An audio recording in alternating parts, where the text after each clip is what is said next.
So our update is this, that the SWAT situation here at 4526 Country View Drive has come to an end.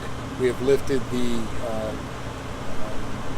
in-place order that we put out for the quarter-mile radius has been lifted.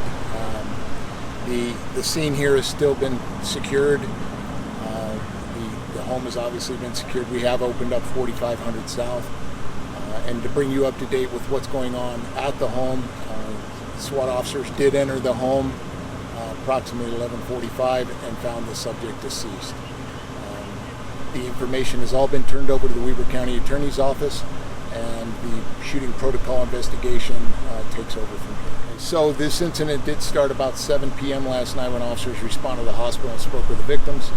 SWAT arrived around 9 o'clock and entered into negotiations with this individual, and those negotiations came to an end around midnight, about midnight, 12:15 a.m., at which point the subject in the home fired on the officers. Officers returned fire. There were several volleys of gunfire over the course of the evening, and again this morning they entered the home and found him deceased. So you're talking 14 hours.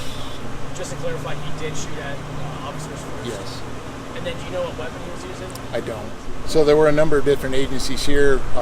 The Ogden Metro SWAT team was here. The Brigham City SWAT members were here. Layton City SWAT was here. And those different SWAT agencies were comprised of numerous people within that county. So here we had Roy, Riverdale, Ogden City, Weber County. I'm sure I'm probably missing a few. And then I can't speak for Layton. I don't know how many people were out there. But it's my understanding they're going to try to clear up a good part of it today. However, it looks like it'll probably go into tomorrow anyway. So we did do a shelter in place. We did a reverse 911 shelter in place. It's best that folks hearing this gunfire going off that they take cover within their homes until they get direction otherwise. Domestic violence situations can be quite volatile. There's a lot of unknowns going in, and officers are trained to react to those as they present themselves.